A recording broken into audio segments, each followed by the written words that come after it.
Now we are going to see about the landslides. What are the landslides? Now, the landslides in India is highest, one of the highest.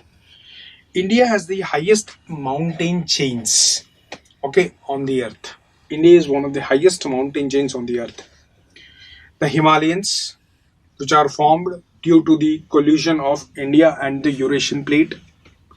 We have Aravalis, we have Vindhyas, we have Satpuras, the whole chain of Purvanchal hills in the northeastern part. Then also your eastern Ghats, western Ghats, all these are terrible. They are fragile, they're making fragile the rocks to move, energy to release, and because of which the mass wasting, the landslides takes place. So landslides and avalanche are major hydrogeological, I'll write landslides and slides and avalanches are amongst the major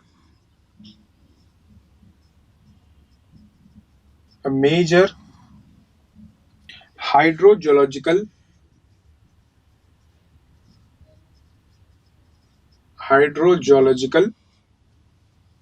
hazard that affects large part of the India. That affects the large part of the India.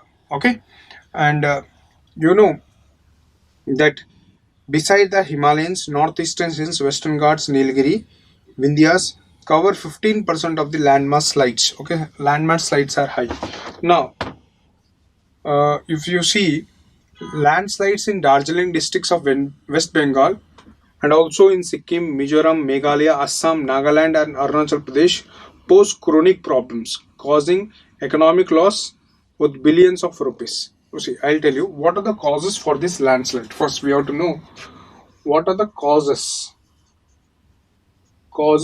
for this landslide. First cause, I can say the first cause is heavy rainfall.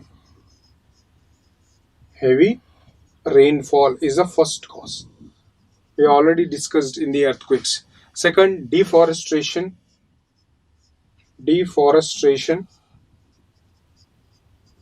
Right. Third one is because of the earthquake and volcanic eruptions.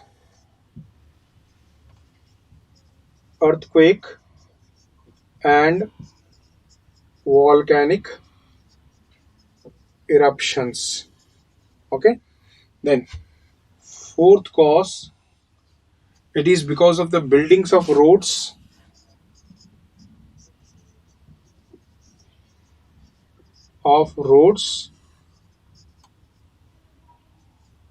Fifth cause, shifting agriculture.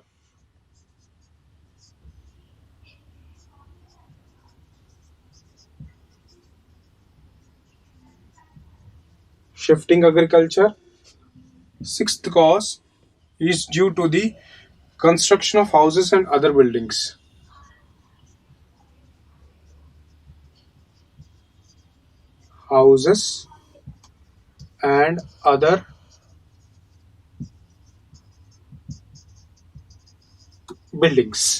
So these are some of the causes for the landslides to occur. What are that? Heavy rainfall, deforestation, particularly whenever there is a mountains like this, and if there are vegetations on this mountain,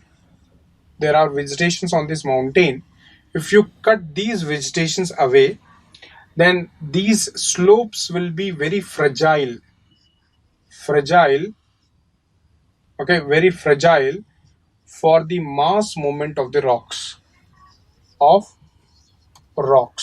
mud, mass movement of mud.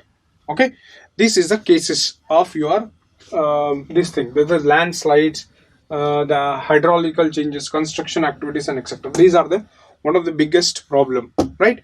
This is one thing. Then also shifting of agriculture we have seen. What are the impacts of these landslides? Simply, what are the impacts of the landslides? Impacts of landslides. You see, the impacts of landslides. First impact is simply degrading of environment. Degrading of environment. Okay, degrading of environment. Second cause is sources of water are drying up.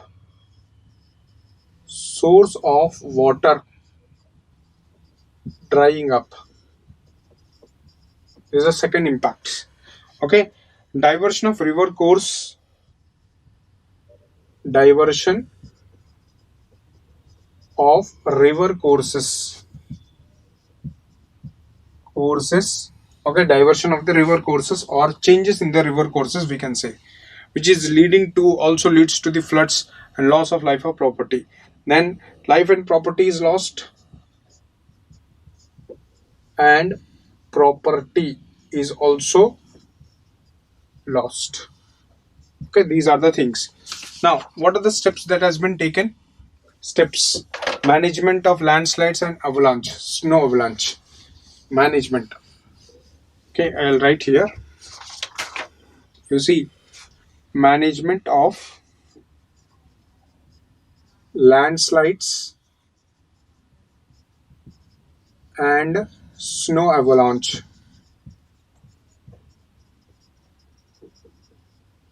Okay, now one by one I will write. See here. First one is about multi-hazard conceptualization. Multi-hazard conceptualization.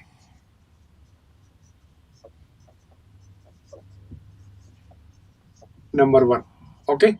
Second thing, about landslides remediation practice. Landslide remediation practices.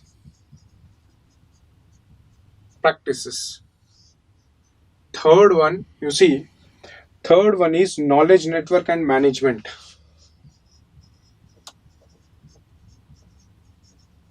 Network and management. Knowledge network and management. Then capacity building and training. Capacity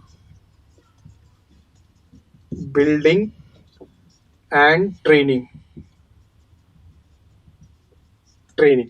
Then public awareness and education. Public awareness and education.